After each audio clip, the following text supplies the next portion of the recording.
Неге? Ассалаумағалейкум достар, ассалаумағалейкум ағайын. Барлықтарыңызға кеш жарық дедім.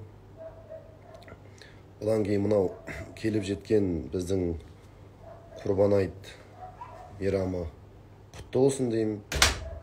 Шалған құрбандықтарыңыздың барлығын Алла тағалам қабыл етсін. Тілеген дұға тілектеріңізді Алла тағалам қабыл етсін.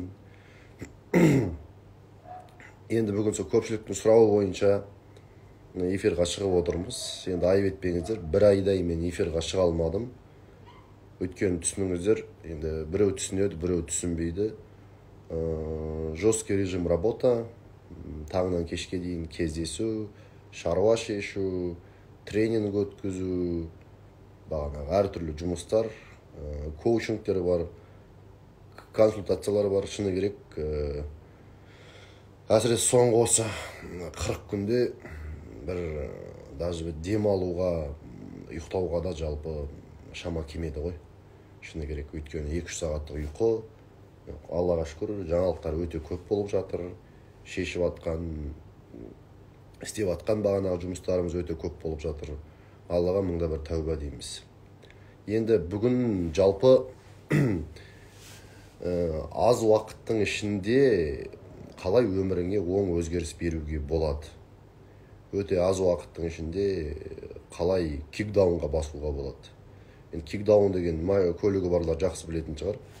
Педальды, газдың педалін түбіне дейін басатын болсаңыз, машина секіреді да алға қаратай бағанағы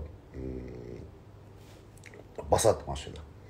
Сондықтан да сол бүгін қалай тез арада өміріңде кикдаун жасауға болады, сол жайында әңгіме айтпақпыз. Сондықтан да ұсақ-түйек сұрақтарыңызды емес, лучше өтініш тыңдауларыңызды өтінем. Өйткені кейбір сұрақтар, кітап не болды, анау мынау деген сияқты нәрселер менің ойымды бөліп жібереді. Тікелей тұрғыда оны кітап алған менеджеріңізден сұрағаныңыз дұрыс шығар, оны сұрай бергеннен де ештеңе шықпайды негізінде. Сондықтан лучше пайдалы ақпарат берейін деп жатырмын, соған мән беріп бағана қарауларыңызды сұраймын. Өшіре қылайық бүйтіп. Жалпы белгілі ғой, адам болғаннан кейін әрі қайсымыз өзінше бір оң өзгерісті қалаймыз. Және сол өзгерістің өте тез арада болғанын қалаймыз. Егерде кез келген адамның өміріне үңілетін болсақ, дұрыс, кез келген адамдардың өзіндік бір жетістігі болуы мүмкін, табысы болуы мүмкін. Бірақ сол табыс пен жетістіктің барлығы адамның бір 3 ай ішінде, немесе 1 жыл ішінде істеген істерінің сөзсіз адам өмір бойы жемісін көреді негізінде. Енді мысалға жеке өз басыма келетін болсам, бүгінгі аман жолды етіп тұрған, менің бір өрлеуіме септігін тигізген, ол айтайын ба қай жастарым? 16 жас, 16-17 жас.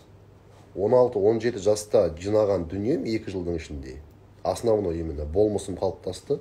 Менің бір адамның тұлғасын үлкен бір зданияға теңейтін болсақ, зданияны ұстап тұратын арматура емес па? Менің бір арматуралық ішкі қасиеттерімді қалыптастырған дүниенің барлығы сол 16-17 жасымда болды.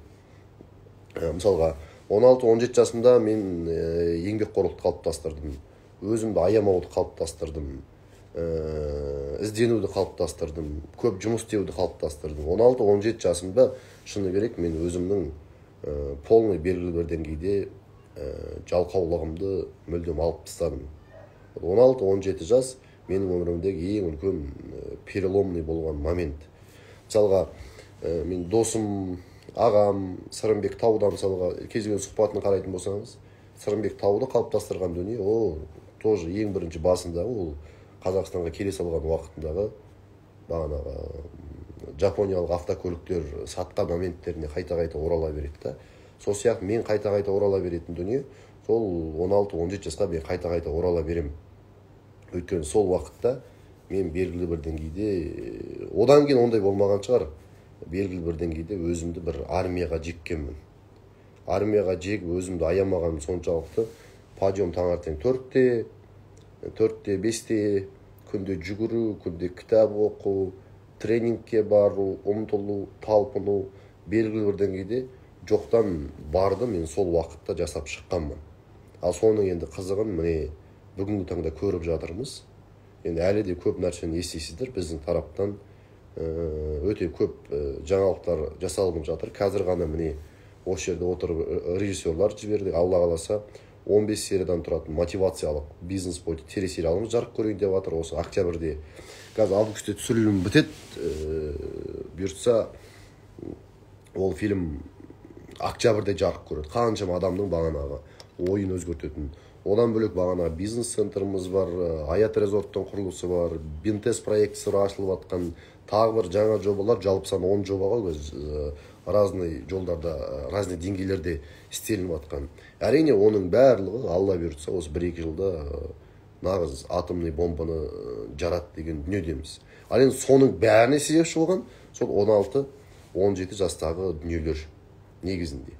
Енді адам өте тез арада өзінің өміріне өзгеріс беру үшін, мен бағана эфирдің болады дегенде айтқанымдай, тез арада көп ақша табу үшін адамға не керек, бүгін сол жайында әңгіме айтпақпыз.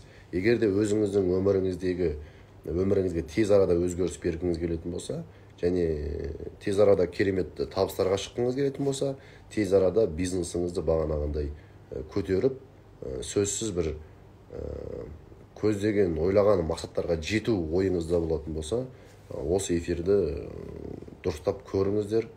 Өйткені сөзсіз мен беретін кеңестер бір 10 шақты кеңес беретін шығармын. Алла нәсіп етсе қазір. Соның өзі сіздерге сөзсіз пайдасын береді. Эфир сақталмайды, қазірден айтып қойын. Бүгінгі эфир, достар, сақталмайды. Эфир уақыты сағат 9:30-ға дейін ғана болады. 9:30, 9:40 шығар асып кететін болса. Сондықтан жарты сағат шын мәнінде мен беретін ақпарат қызық болатын болса, шын мәнінде бір тез арада өміріңізге оң өзгеріс бағанағандай алуды қалайтын болсаңыздар, онда тыңдаңыздар. Енді достар, жалпы қарапайым өмірде адамға лешала тез өзгеріс беретін нәрсені біз не дейміз? Допинг дейміз. Допинг. Мысалы, малдарды тез арада семірткен келеді ма, онда міндетті түрде укол саласыз. Аппетитін ашатын, тез арада бағанағындай ет жинауына көмектесетін. Сол сияқты, мысалға, қыз балалар тез арада арықтағысы келетін болса, қарапайым жолмен емес, қарапайым жолмен қоса тез арада арықтағысы келетін болса, онда қандайда бір допинговый бағанағы денедегі майды ерітетін түрлі бағанағы бір дәрі-дәрмектерді қабылдайды, Ал залға баратын бодибилдерлер тез арада бағанағы денесін шығарып бағанағы бір күш жинағысы келетін болса, оларда бір астероид ішеді, гейнер ішеді, протеин ішеді, тағы да болса қосалқы бірдеңелерді қолданады негізінде. Сол нәрселер ғана адамды бір тез арада эффект беруіне көмектеседі. Ал енді негізінде шындап келген кезде айтамыз ғой біз, недостижимых целей не бывает, есть только нереальное время дейміз. Но мен оған негізі келіспеймін. Бір шетінен келісуге де болады, бір шетінен келіспеуге де болады. Енді келісуге болатын жағы шын мәнінде табиғи факторлар бар. Мысалға, бала ананың ішінде өсіп жетілу үшін бәрібір 9 ай керек, ол 6 айда туылатын болса шала болады, 5 айда туылса өліп қалады дегендей уақыт керек мысалға. Бір партнерлар ара қатынасын бағанағындай бір дұрыстап бірін-бірі танып алу үшін тағы да 3-4 жыл уақыт кетеді. Ерлі зайыптыларда үйлене салғаннан кейін бір ходқа түсіп бір дұрыс отбасы болып кету үшін тағы да бір сол 3-4 жыл уақыт кетеді негізінде. Ол енді бұл ғылыми дәлелденген факторлар. Ал енді бизнес әлемінде, ақша әлемінде өкінішке орай бұл факторлар көп жағдайда жұмыс жасамайды.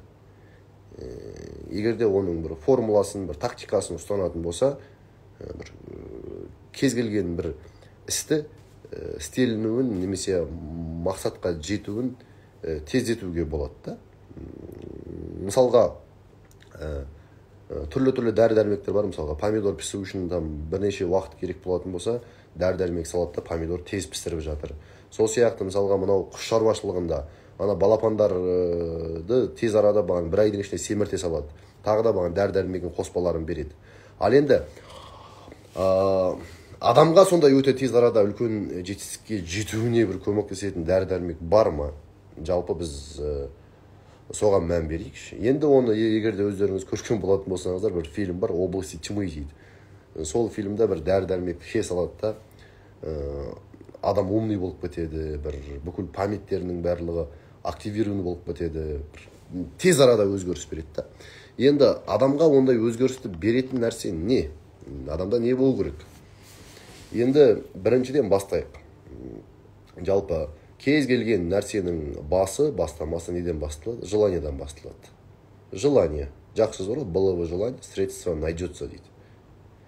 Енді кез келген сізді еңбекке де итермелейтін желание, сізді көп ізденуге итермелейтін де желание, сізді үлкен тәуекелдерге баруға да итермелейтін желание, сізді күндіз түні бағанағындай бір шапқылап өз-өзіңізді аямай ұмтылуыңызға, талпынуыңызға септігін тигізетін нәрсе тағы да желание.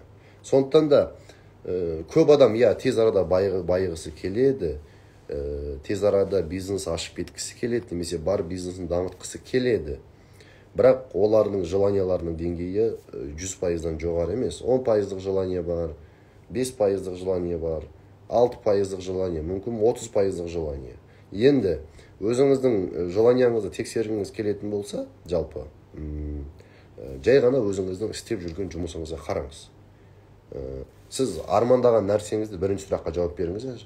Сіз армандап жүрген үйді, немесе армандап жүрген образ жизньді, армандап жүрген сахнаны, армандап жүрген доходты түсіңізде көресіз бе?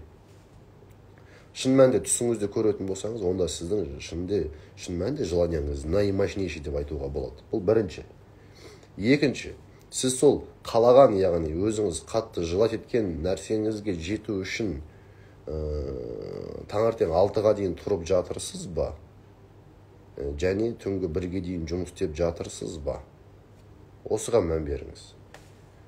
Үшінші, сол желанияңызға жету үшін өміріңіздегі түрлі құндылықтардан бас тартып жатырсыз ба? Өйткені шын мәнінде, мысалға, кезінде өзімен салыстыратын болсам, менің тез арада байығым келген соншалықты 16 жасымда әлі есімде.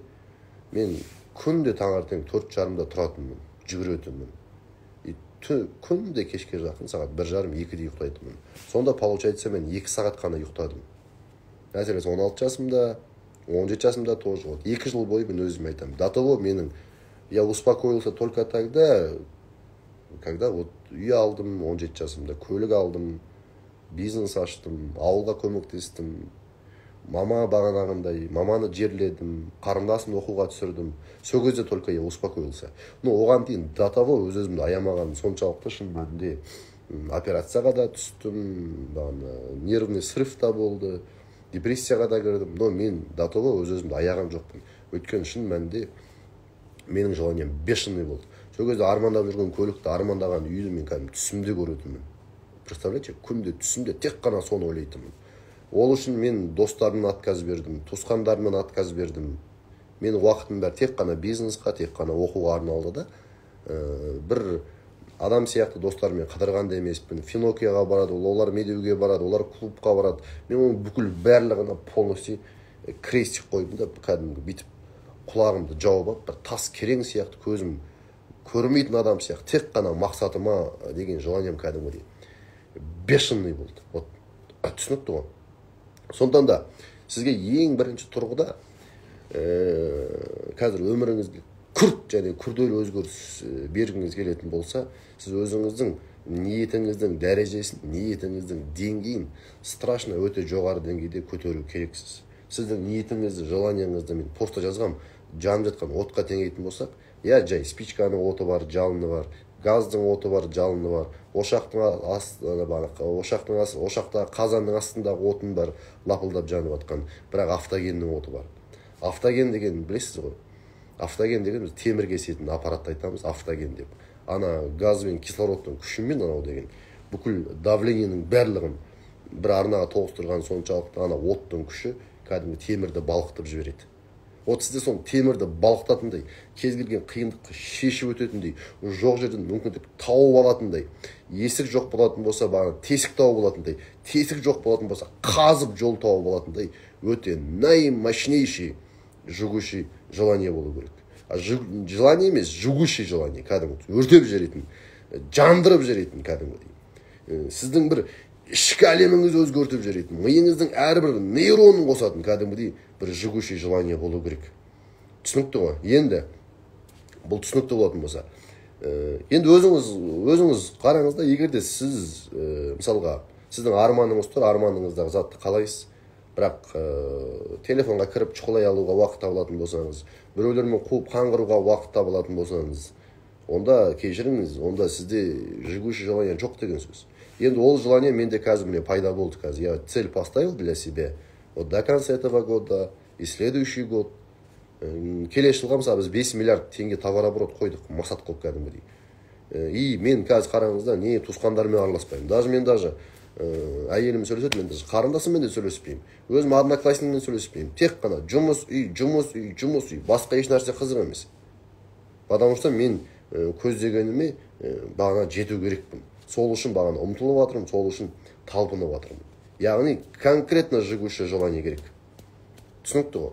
И өзіңізде ол бар ма, жоқ па, сіз айналаңызда қарайсаңыз просто и все. Все тупо просто. Мысалға көп айтады, Аманжол мырза, неге сіз офисіңіз түсіре бересіз? Конечно, мен тек қана офистан шықпаймын күні бойы. Мен тек қана адамдармен жолығамын, мәселе шешемін, проблема шешемін, жұмысымды дамытамын, алға өрлеймін, тағы бар деген сияқты нәрселерді жугущий желание, темірді кесіп жіберетіндей. Ана біреу сіз өзіңізді аямайтындар. Енді ол жугущий желание ненің арқасында ашылады деген сұраққа мән берейік. Не нәрсе? Мені өте қатты ашқан дүние, мен айтайын, махаббат. Жақсы көру просто. Екіншіден сезім, махаббат. Өйткені сіз көп ешкім түсіне бермейді. На самом деле, ана Шахановтың өлеңі маған қатты ұнайды негізінде. Осы жерде оқып берейінші.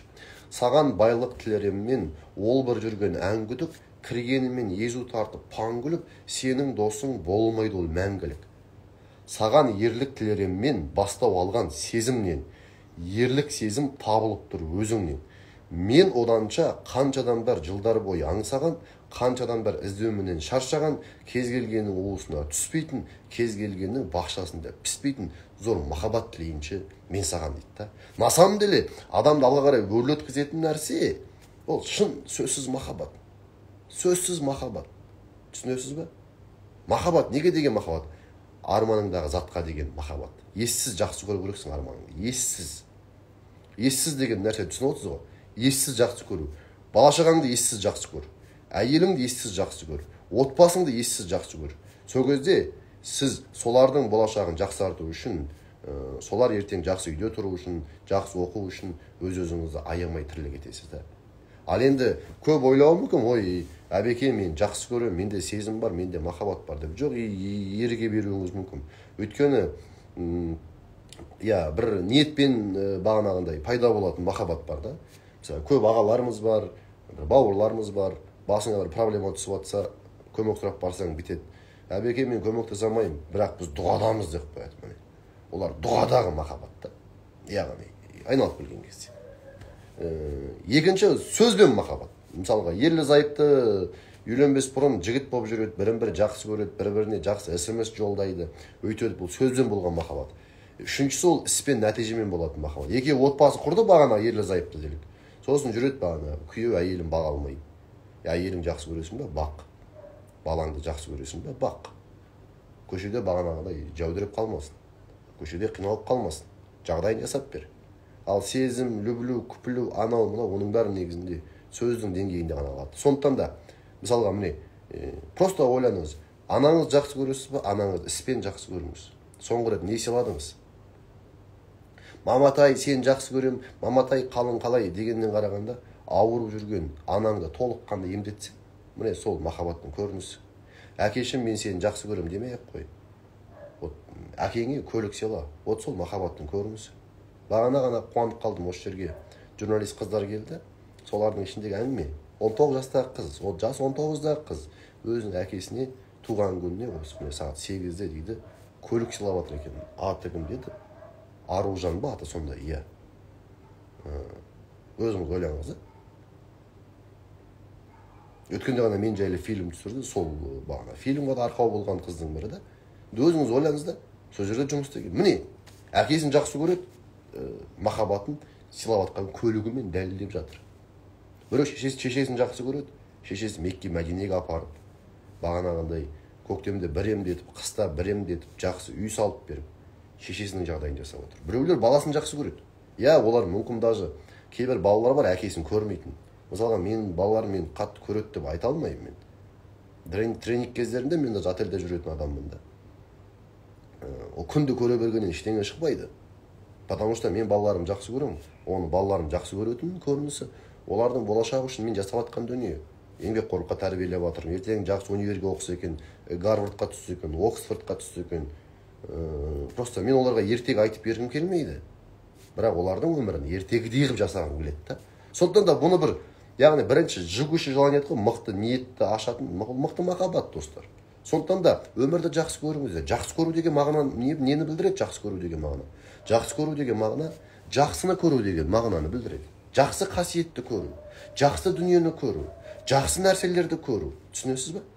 Содан сіз өмірді жақсы көрмейтін болсаңыз, сіз адамдарды жақсы көрмейтін болсаңыз, жақсы адамдарды, яғни элитаны, жақсы дүниелерді жақсы көрмейтін болсаңыз, сізде нәтиже болмайды.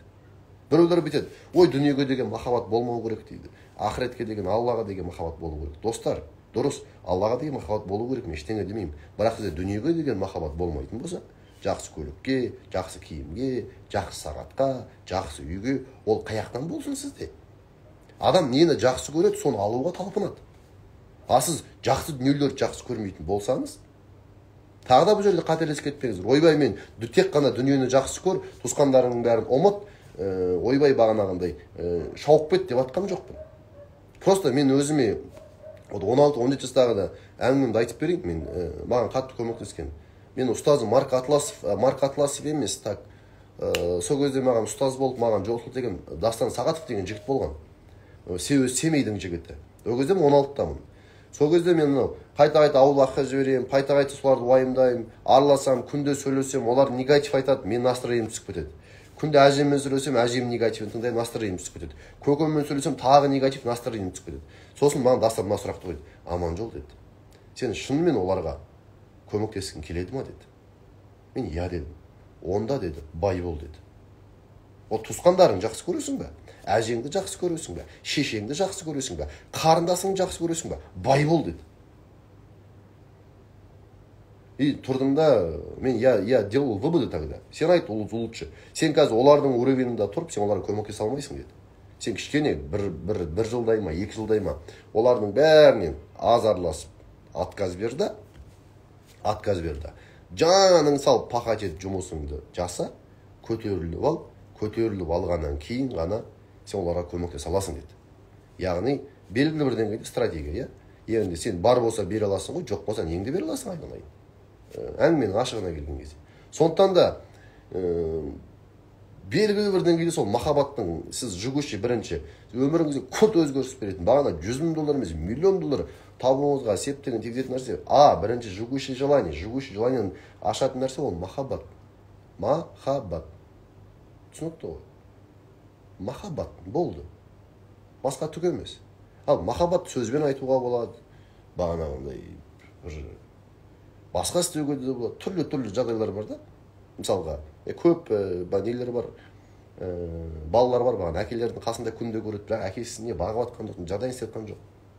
Ол немене ол? Ол дұрыс сабағын оқытып бере алмаса, дұрыс үйде тұрғыза алмаса, ол как-то не считается ғой. Сондықтан жақсы көресіз ба? Махаббатты досым, сіз іспен дәлелдеп бағанағындай үйренгеніңіз абзал. Мен тек қана нәтижемен мен дәлелдегенді жақсы көремін. Болды. Дұғадамын бірдеңе деген нәрсені мен ол жағы мен қолданбаймын. Түсінесіз ба? Сондықтан да енді айып етпеңіздер. Мен енді өзім даже туған күнімде мен адамдардың маған алып келген сыйлығына байланысты бағалаймын да. сіз ойлаңыз, ой, әбеке ол дүниемен бағалау дұрыс емес. Жоқ достар, менің көзқарасым солай. Неге? Мысалы мен өзіме салдым. Мен жақсы көретін, мен өзім құрметтейтін адамым үшін мен жоқ жерден бірдеңені тауып, қарызға алсам да, басқа үшін болса да мен сыйлығымды берем. Ал жай былай аласатын адам үшін де құтты болсын, дей салуы мүмкін, мысалға да, айналып келген кезде. Сондықтан да задача стоит всегда ол, өйткені ол, потому что өйткені ол жарайды, біреу бір кітап жазған шығар, мысалы, біреу фильм түсірген шығар. Мысалы, өткенде мен оқушым маған фильм түсіріп берді. Бұйыртса шығарып қалатын шығармын күзге таман. Фильм түсірген. Менің ауылыма барған, там жүздей адамды жалдап алған, 2 автобус жалдаған, байқұстың қалтасынан бір 20-30 миллион точно кетті на фильм үшін. Өзіңіз ойлаңыз да. Міне. Вот уважает, ценит как наставника, может как друга. И сондай шақтарға барып жатыр да. Біреу жай әшейін там құттықтай салды деген сияқты да. Это зависит от каждого из нас тікелей тұрғыда. Әңгіме солай да, мысалға. Бір оқушым бар, тоже есімде, мен бір қыста бір қиналып, бір настроением болған жоқ та кәдімгідей. Онымен сөйлестім, Шұғыла деген қыз, как раз менде енрайыз бычыт болып, банкрот болып, карантиннен кейін бәрі перекосяк болып болды қыста. И просто мені қатты қуандырған нәрсе да, мені құрметтейтіннің көрінісі да, жай ғана. Жай әшейін маған бір қымбат тұрмайды, 15-20 мың теңге бір орехы бар, бірдеңені беріп жүріп, еще видео. Аманжол мырза, біз сізге сенеміз, мен оқушыларым бәрін жинап алған. Қайтпаңыз, қайғырмаңыз, міне бәрі алдыңызда, біз сізге сенеміз деп бағанағандай маған сыйлық істеді да. Есімі Шұғыла, Кона пиццаның иесі, мен оқушым. Кейін Шұғыланы сұрап жатырмын ғой, өткенде Түркістанда. Шұғыла деймін, ол не үшін істедің десең, әбеке дейді, мен сізбен сөйлестім деді, мен өмірі даусыңыздан энергия көріп үйреніп қалған, сіздің даусыңыздан бір сенімсіздік байқап қалдым да, қалай көмектессем екен, қалай әбекеңнің настроениесін көтерсем болады, қалай әбекеңе мотивация берсем болады деп сол үшін істедім дейді. Міне, ол оның махаббатының көрінісі. Сондықтан да жігуші желанияны қосатын нәрсе махаббат. Махаббат болды. Махаббат. Арманыңды жақсы көр, анаңды жақсы көр, әкеңді жақсы көр, қарындасыңды жақсы көр. Түсінесіз бе?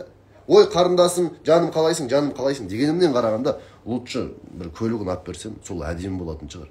Көке, мен сені жақсы көрем дегеннен қарағанда, үйін алып берсем, сол әдемі болатын шығар. Түсінесіз бе? Әңгіме сонда. Мысалға, мені туған кісі, мен туа салып басқа біреулерге через детдом беріп жүрген. Мен ол кісімен сөйлеспеймін да. Но туған үшін алғыс, туған үшін ризамын дедім да. Не істедім мен? Жай ғана. Жай ғана осы Алматының Қаскелең жақтан, жақсы жерден 10 соты жерді алып бердім. Мысалға да, өздері үйлерін салып жатыр ғой, 10 соты жерін алып бердім мен. Жай ғана міне. Көп емес, бір 7-8 миллион тұратын жер шығар. Сонда жерді алып бердім. Өзімде бычыт болған жағдайдың өзінде де. Міне, ол кісінің мені туғаныма алғыста, ертең бір Алла нәсіп еткен кезде бір моменттер паймай кетем, бір күн жіпті мінгізіп кетем, бір күн тағып етем, сөйлеспейтін шығармын. Ал, оның қасында балалары бар шығар, кейбір ата-аналардың балалары бар, күнде мама сені жақсы көрем, мама сені жақсы көрем, мама сені жақсы көрем, мама сені жақсы көрем дей береді. Зіңгіттей жігіттер бар, тұрып атқан үйі нашар. Машинасы бычыт, мамасының жағдайы бычыт. Ей, анаң жақсы көресің бе? Натуре шын жақсы көргіш болсаң, онда анаң үшін пақат етсей, анаң үшін армандарыңа жетсей. Түсінесіз бе? Ананың алғысын алудың бірақ жол, анаң сен үшін қуану керек постоянно. Шын қуану керек. Ал ана деген мен саған ренжимін деп айтпайды, достар. Ана балам мен сені жақсы көрем, балам мен сені жақсы көрем дей береді.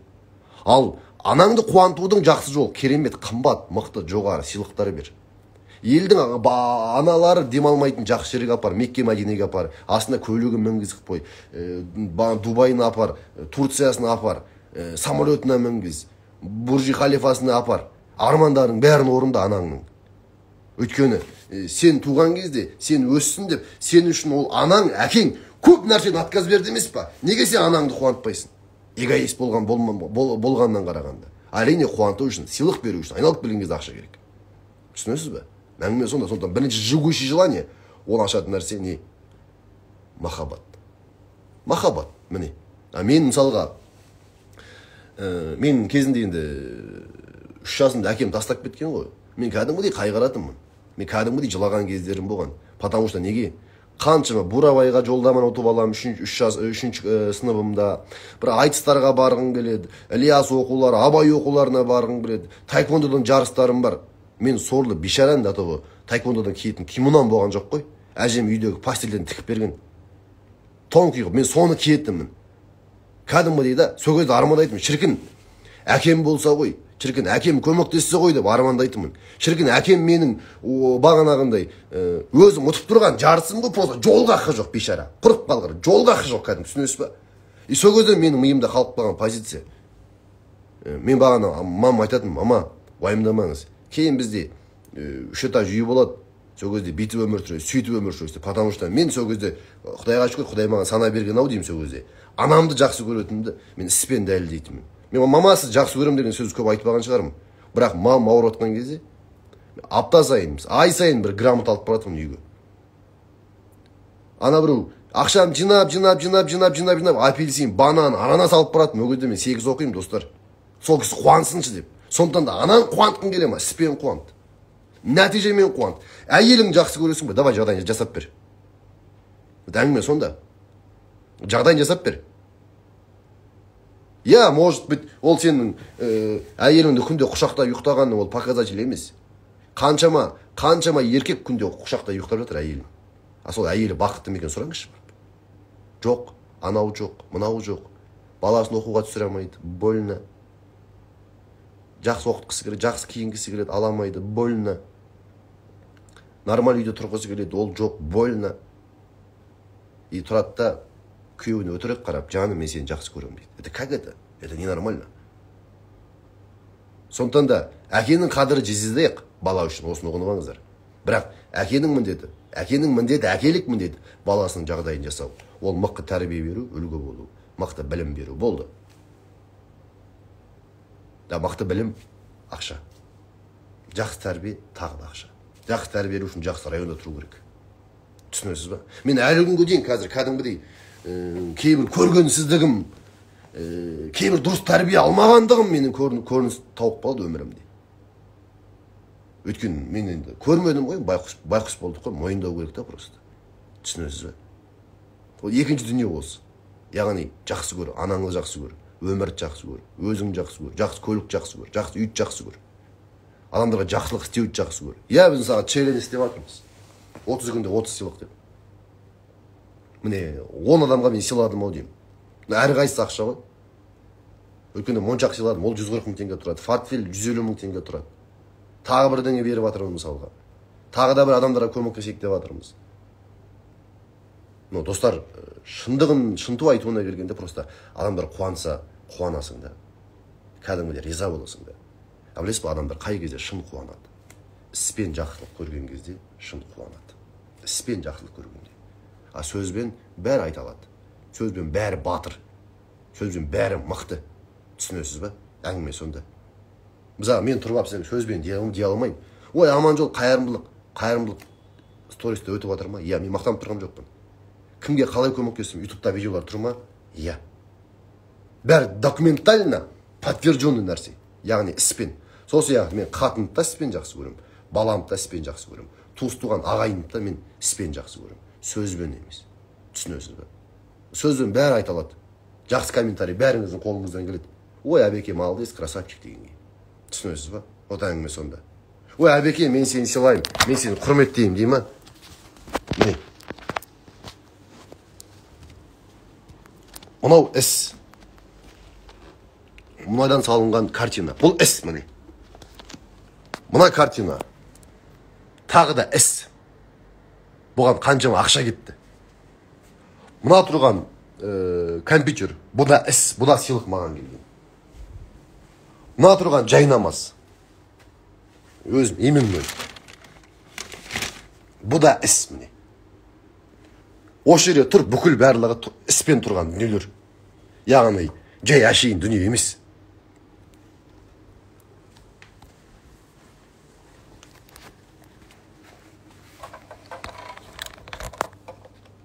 Сондықтан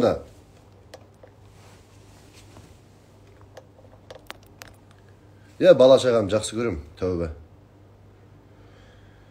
Жақсы көргенім арқасы жақсы жерде тұрып жатыр. Жақсы жерде оқып жатыр. Әңгіме сонда. Әйелің жақсы көресің, жақсы жерде жүр. Турциясына бар, Дубайына бар, тағы басқа. Командамды жақсы көрем. Жақсы көргеннің арқасы оларға көп ақша табуға мүмкіндік жасап бердім. Каждый наш продажный зарабатывает по 1,5–2 миллиона теңге месяц қазір. Алла нәсіп етсе Дубайға барайын деп жатыр. Міне, махаббаттың көрінісі. Басқа түк емес. Үшінші. Бірінші жигуші желание. Жигуші желание ашатын нәрсе жүректегі зор махаббат. Үшінші. Сол махаббатың үшін үшінші не істейсіз? Үшіншісі еңбекқорлық. Сол арманыңа жету үшін сен өз-өзіңді жай еңбекқорлық емес, өз-өзіңді аямайтындай еңбекқорлық. Өйткені махаббат үш нәрседен тұрады емес пе? Біріншісі не махаббат? Қамқорлық. Іспен қамқорлық. Екіншісі махаббат деген жақсы көретін адам үшін құрбандыққа бара білу. Сонда кез келген успешный адам сол анасы үшін, отбасы үшін құрбандыққа бара білген. Өзін-өзі аямаған, ерте тұрған, аз ұйықтаған, өзінің жанын жегідей жеген.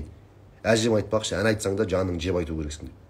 Жанын жеген, сол жақсы көретін адамдарының болашағы үшін. Өйткені олар шынымен жақсы көрді. Түсінесіз ба? Міне. Сондықтан өз-өзіңді аямайтындай, жаныңды жейтіндей еңбекқорлық. Түсінесіз ба? Әшейін еңбекқорлық емес, кәдімгі. Дата бұл. Кешке жақын сөйлеуге шаман келмей, талып ұйықтайтындай еңбекқорлықта. Біздің қаншама жобалармен, мен қаншама инвесторларым ақшалары қайтып жатыр. Аллаға шүкір 90% қайтып кетті. Не үшін? Маған сенді ғой, жарайды. Карантинді айтайық, жарайды. Компания банкрот болған шығар, біздің Енрайс компаниясы. Но оларға деген мендегі уважение да. Солар үшін жаным жеп кәдімгідей. Өйткені маған сенген адамды мен ешқашан еш уақытта лақтырып кеткен адам емеспін өмірімде. Ол адам өзі кетпесе. Мен всегда до конца баратын адам. Егер де менің көңіліме жататын болса. Түсінесіз ба? Әңгіме сонда. Сондықтан өз-өзіңді аямайтындай еңбекқорлық. Ишак емес, ишак сияқты еңбекқорлық. Жай ишак емес, ишак сияқты тау кәдімгідей. Жаның жеп тұр. Қараңыз. Рональдо. Өзіңіз көріп отырсыз, қатты көтерілген Месси. Сұраңыз сіз Рональдо. Анасы үшін. Анасы жақсы өмір сүру үшін, анасының болашағы үшін. Ол таң ертең сағат 5-те баратын болған жаттығуға. Күнде басқа спортивде 4 сағат жаттықса, бұл 9 сағат жаттығатын болған. Даты ол жанын жеп. Арнольд Шварценеггер. Мамасының болашағы жақсы болу үшін жанын жейтін болған кәдімгі. Таң ертең 4-те тұрып тренировкаға баратын болған. Міне, махаббаттың көрінісі. Сіз біреуді жақсы көргенде ғана сіз өз-өзіңізді аямай кәдімгідей жақсылыққа бара аласыз. Бағана менде коучингте Айсәулет деген кісі отыр. Әңгімесін айтып жатыр да.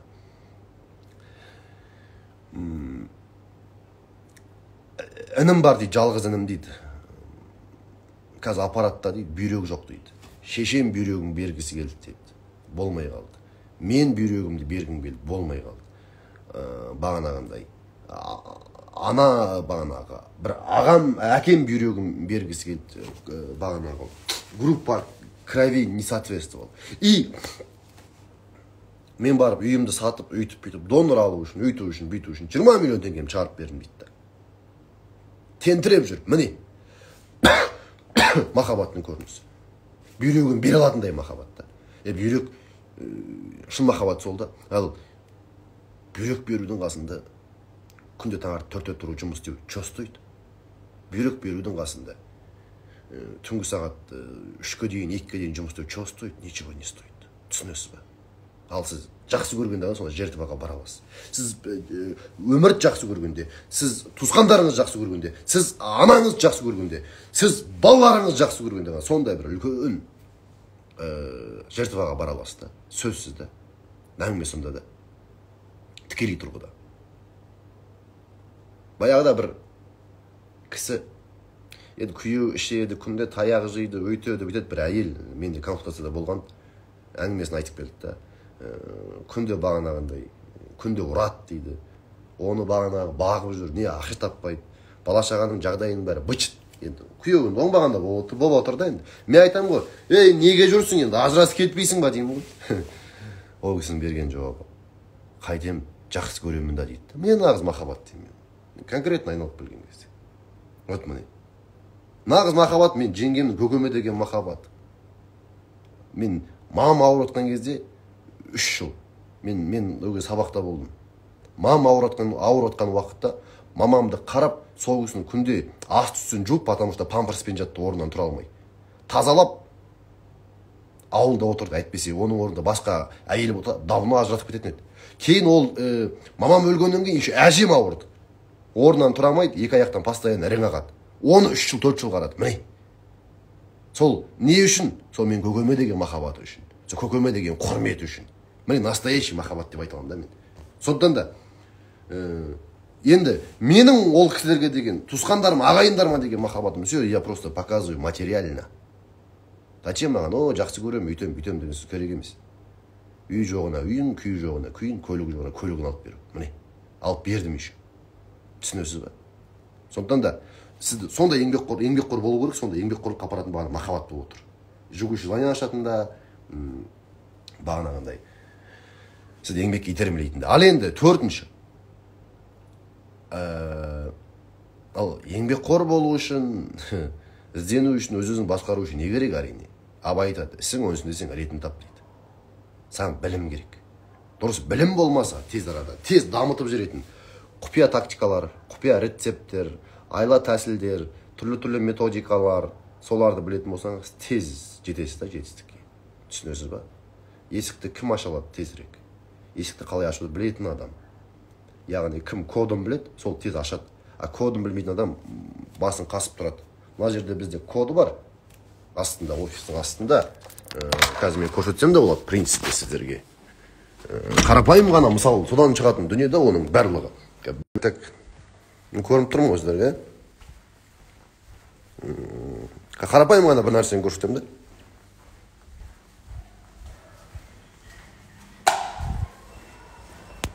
Қарапайым ғана, бірақ мысалы көрсетемін қазір.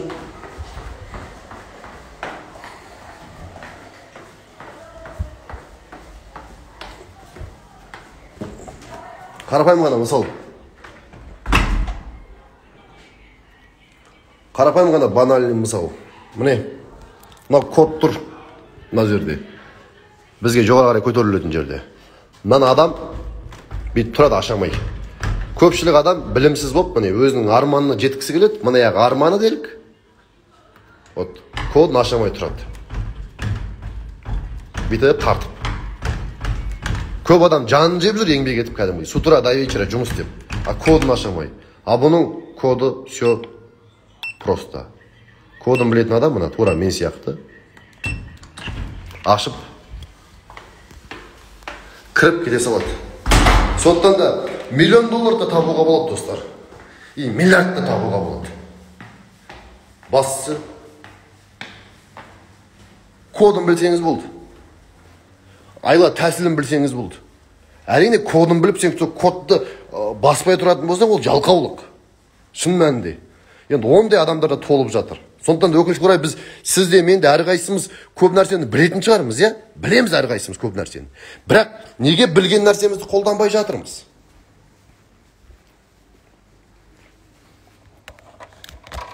Не бізге кедергі келтіріп жатыр? Өйткені біз адам мінез сондай. Бағанағандай. Көтімізден бірдеңе итеріп тұрмаса, аюға сала өркен таяқ дейді ғой.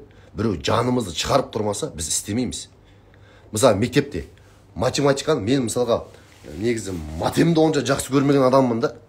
Ана бізде апай болатын, өте жақсы кісі. Сабытжан Елмира деген дарында. Мен дато бормен ұратын, тупица деп қойып, жаным шығаратын кәдімгідей. Неге сахна деппін ғой, даскаға шығарып алып тұрып, қатты сөйлегенде ол сұмдыққа жаның жеп тұрып сөйлейтін. Сол кісінің сол сөзін естімейінше деп, ят болмайыншы деп, мен ана кісіден қорыққанымда математиканы оқыдым мен бар ғой. Әйтпесе математиканы оқымайтын едім. Вот мен орыс тілі мен ағылшын нашар болды, айтайын ба, не үшін? Потому что ағылшыннан берген Шәбден ме Сәуле апай мен жақсы көрді ғой кісі. мен қателіктерім өйтіп көзін жұма салатын. Сөйтіп ағылшын сәл слабый болды. Ал орыс тілінен берген марқұм Раджана Фадыховна, енді о да мен семейдің жағдайымды көріп жатыр, жұмыс істеймін, тоже маған 4-ін қойып бере берген негізінде. Сондықтан мен әлі күнге дейін мен орысша диктантым дұрыс емес. Ағылшынды айтпай ақ қояйын. Неге? Басқа пәннің бәрін оқыдым. Басқа пәннің бәрін жанын салып оқыдым. Химияны оқыдым, физиканы оқыдым. Химиядан беретін Назира апай, о да баған Эльмира апайдың подружкасы. Жаның шығып тұрып оқытатын. Құқықтан берген Әблязов ағай то жаның шығып тұрып оқытатын. Эльмира так Рая апай неден берген, географиядан берген, жаның шығаратын. Яғни аюға сабақ өткен таяқ, ұстаздың қаттылығы керек. Біреу бізді требовать етіп, біреу бізге штраф сап, біреу біздің жанымыз шығарып, бағана арқамыздан таспа тілгендей бағана жанымыз шығарып, и мотивация, и қатты требовать етіп отыратын болса, сол кезде ғана біз өзгереміз да. Ол болмаса өзгермейміз. Сондықтан кімнің сөзі бар ғой, Бауыржан Момышұлының. Тәртіпсіз ел болмайды дейді, тәртіпке бас иген құл болмайды дейді. Тәртіпке бас иген құл болмайды. Ал адам өзін өзі тәртіпке бағындыра алады ма? Факю бағындыра алмайды, айып етпеңіздер. Өйткені біз сондаймыз. Сондықтан да я всегда заставляю себе ұстазбен жұмыс істеуге. Мысалға, қарапайым, мысалға барайықшы, тренер сенің қадағалап отырмайтын болса, тренер жаның шығарып отырмайтын болса, сіз жаттықпайсыз ғой дұрыстап. Анау болып, мынау болып дей береміз.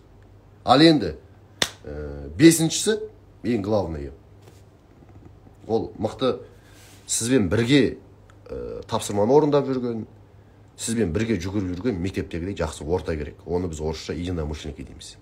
Түсінесіз ба? Вот. Бірінші жігу желание керек, оны оятатын махаббат, өзіңді аямайтындай еңбекқорлық керек, мықты білім керек, білімді қолдандыратын, қателікпен жұмыс істеп, сенен талап ететін мықты ұстаз керек. Алтыншысы, сенмен бірге шапқылайтын не керек? Орта керек. Сол уақытта сіз өте тез арада қалаған мақсаттарыңызға жете аласыз. Ал енді ондай ортаны біз жасағанбыз кезінде. Ол баяғыда 40 күнде миллион деген бағдарлама болған бізде. Көрген шығарсыздар, иә? 40 күнде миллион деген бағдарламада мен 40 күннің ішінде сол кезде қатысқан 6 адам, 0-ден бастап 6 адамның 6-ауының да табысын 40 күннің ішінде 1,5 миллион теңгеден жоғары асырып тастаған ол реалити шоу ютубта тұр. Енді одан кейін мен вип-коучингімде Абадан деген топ болды бізде.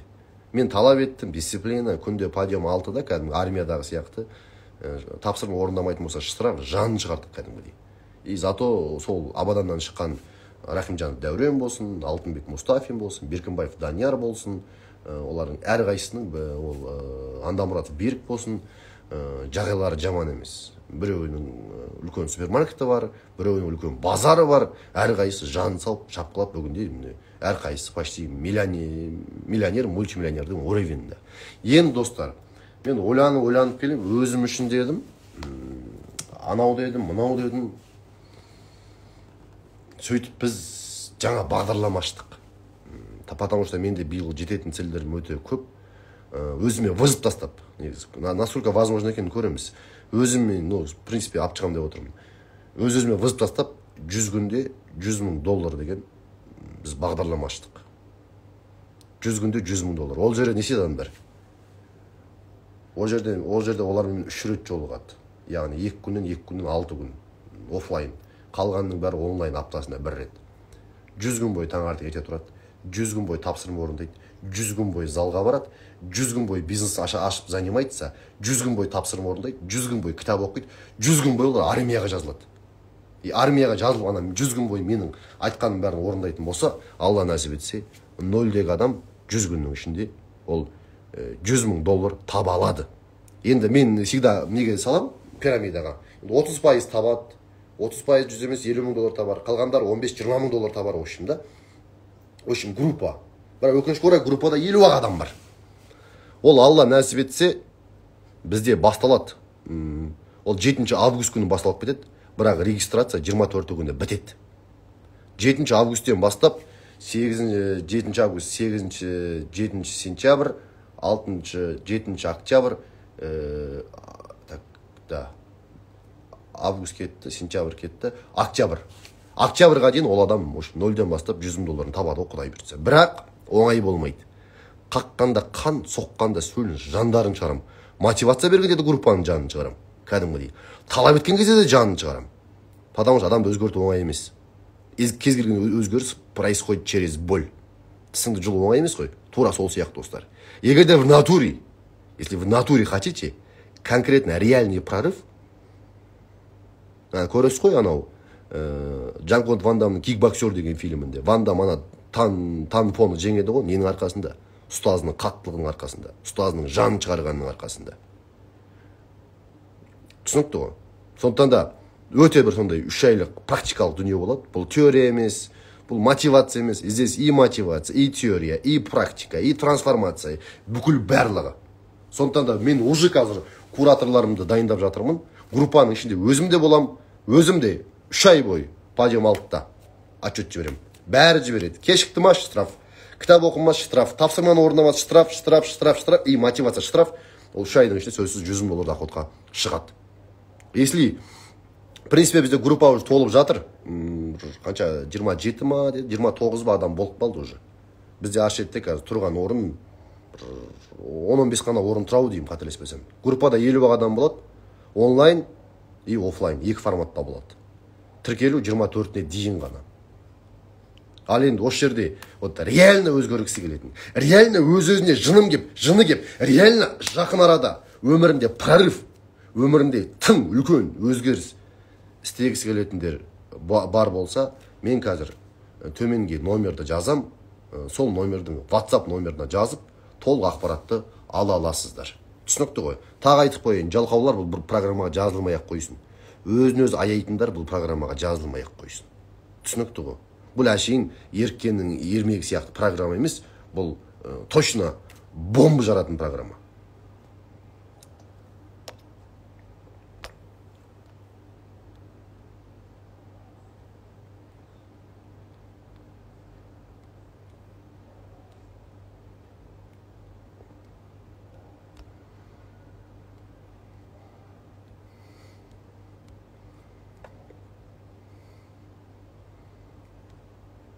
Анау қанша, мынау қанша деп сөздің емес, істің адамын айналып, хотя бы төменде тұрған номерға хабарласып, сол жақтан біле аласыздар толық ақпаратты. 8775-954-40-40. Тағы да сөздің адамы болып, бағасы қанша деп шынымен де ренжімеңіздер, қуып отырсыздар. Реально керек адам төмендегі номерға звондап хабарласады. Түсінікті ғой. И одан кейін керек емес болатын болса, бағасын сұрап, ата-пата бір бәле деп қажет емес, жарайды ма? Сондықтан бүкіл сұрақтың барлығын төмендегі бағанағындай номерға жаза беріңіздер. Сөйтіп хабарласыңыздар. Түсінікті ғой. Қазақстанның кез келген жағынан адамдар қатыса алады. 3 айдың ішінде айына 1 рет Алматы қаласында 2 күндік офлайн тренинг болып отырады. Тапсырманы, яғни генеральный тапсырма беріп, генеральный тексеретін уақытым айына 2 рет. Қалған уақытың бәрі онлайн. Айына 2 рет болатын болса, то есть айына 2 күн болатын болса, 100 күннің ішінде 3 рет Алматыға келуге, бағанағындай келуге тиіссіздер, ол тапсырма. Егер де келе алмаймын, алып дейтін болса, жазылмай-ақ қойыңыз. Маған андай, анаяқ алыс қой, ақшам жоқ қой, әта-пата дейтіндер керек емес. Ол әта-пата дейтіндер өмір бойы әта-пата деп жүреді. Мұхиттың ортасында тұрып, мұхитта су жоқ дейтіндер көп қой. Жасым 58-де қатысуға бола ма? Болады. Декретте қалғандар қатыса алады ма? Болады, қатыса аласыз. Бірақ Алматыға келу керексіз, обязательно, в порядке, бүкіл барлықтарыңыз. Сондықтан сұрақ төменде, достар, 40-40 деген номерға звондаңыздар, сол жерден толық бүкіл ақпаратты ала аласыздар, жарайды ма? Ал достар, Аллам бақ берсін, Аллам абырой берсін, өсіңіздер, өркендеңіздер, өрлеңіздер. Әрине, өрлеу, өркендеу сіздерге байланысты. Тақырыпты қорытатын болса, бірінші жегуші желание, екінші махаббат, үшінші еңбекқорлық, төртінші білім, бесінші сізден талап ететін ұстаз,